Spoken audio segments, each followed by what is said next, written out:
subscribe to the channel and press the bell icon for latest video updates. Press conference ली, किस मुद्दे पर press conference थी?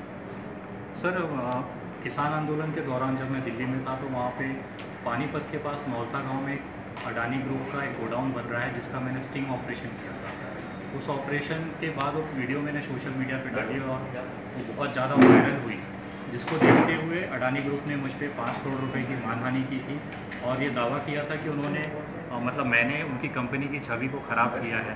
इस तरह का आरोप लगा के 5 करोड़ रुपए की मानहानि का केस मुझ पर चलाया था और कुछ दस्तावेज मुझे भेजे कोर्ट के पोस्ट के माध्यम और ईमेल के माध्यम से। कुछ दस्तावेज अडानी ग्रुप ने मुझे भेजे जिसमें केस संबंधी दस्तावेज थे। उन दस्तावेजों को जब मैंने स्टडी की तो मुझे कुछ रोचक जानकारी निकल के सामने आई जो मैं आप लोगों से शेयर करना चाहता हूँ। ये जो पानीपत में नौलता गांव में जो गोडाउन बन रहा है ये एक्चुअली पूरी तरह से इलीगल तरीके से बनाया जा रहा है। उसको मैं साबित कर सकता हूँ। कुछ दस्तावेज मैं आपको दिखाना चाहूँगा।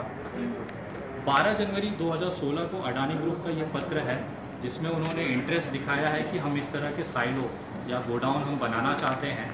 आप सोचिए, प्राइवेट कंपनी गवर्नमेंट को, फूड कॉरपोरेशन ऑफ इंडिया को लिखती है कि हम इस तरह के प्रोजेक्ट में इंटरेस्टेड हैं, हमें आप बताइए। उसके बाद फूड कॉरपोरेशन ऑफ इंडिया जो कि भारत सरकार का उपक्रम है, इनसे इतनी मोहब्बत करता है कि इन्होंने इसके लिए बाकायदा टेंडर निकाल दिए। ये जो टेंडर की डेट है आप देखिएगा, ये 25 मई 2016 की है। जनवरी 2016 में पत्र दिया जाता है अडानी साहब द्वारा और 2016 मई में food Corporation of India tender निकाल देती है, जिसकी तारीख जो लास्ट डेट है टेंडर सबमिट करने की वो 25 जुलाई 2016 की है। तो ये टेंडर निकल जाता है। उसके बाद बहुत सारी कंपनियां अपना टेंडर बिडिंग करती हैं, निविदाएं या बोली लगाई जाती हैं और उसके बाद सबसे लोवेस्ट बोली अडानी ग्रुप की निकाली जाती है और बाद में इसका एग्रीमेंट साइन होता है। ये एग्रीमेंट कॉपी है फूड कॉरपोरेशन ऑफ इंडिया और Adani Agri Logistic Panipat Limited की, जिसकी डेट है 9 फरवरी 2017।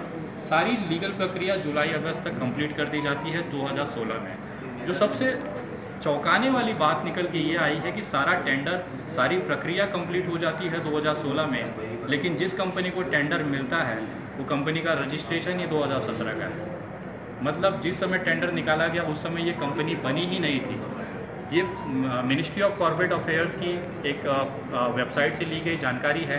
ये जो कंपनी का रजिस्ट्रेशन हुआ है वो हुआ है 11 जनवरी 2017 को। मतलब पहले ये इंटरेस्ट दिखाते हैं कि हमें इस तरह का गोडाउन बनाना है।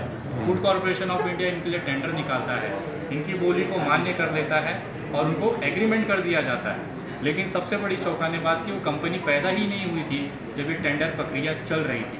तो मेरा सबसे बड़ा आरोप फूड कॉरपोरेशन ऑफ इंडिया और अडानी ग्रुप के लिए ये है कि जिस कंपनी को ये कॉन्ट्रैक्ट दिया गया वो कंपनी की रजिस्ट्रेशन बाद में कैसे है। और दूसरा, इनकी जो पेडअप कैपिटल है वो केवल 1 करोड़ रुपए की है और ये जो प्रोजेक्ट है करीबन 10 से 15 करोड़ रुपए के आसपास का। अगर ज़मीन की सिर्फ कीमत देखी जाए तो ये 35 से 40 करोड़ रुपए की कीमत रखती है।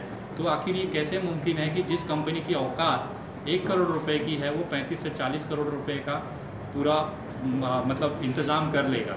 और ये वो कंपनी है जो नई पैदी हुई है, जिसका कोई अनुभव नहीं है इस तरह के भंडारण को। उस तरह के कंपनी को फूड कॉरपोरेशन ऑफ इंडिया कैसे अपना टेंडर, इतना बड़ा टेंडर दे देती है, ये सबसे बड़ा सवाल यहाँ पे आता है। आप क्या डिमांड करते हैं, मतलब मांग क्या कर रहे हैं?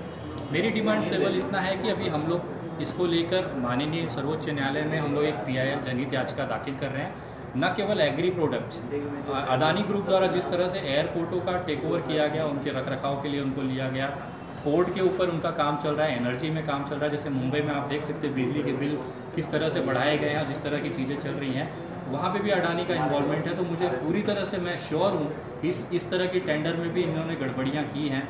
उसको देखते हुए एक जनहित याचिका मैं सुप्रीम कोर्ट में दायर करने जा रहा हूँ, जहाँ पे इस कंपनियों की जांच होनी चाहिए और जनता के बीच में हकीकत आना चाहिए कि आखिर बिना अनुभव, बिना रजिस्ट्रेशन के कैसे इतनी बड़े प्रोजेक्ट्स इनको दे दिए गए। Thank you.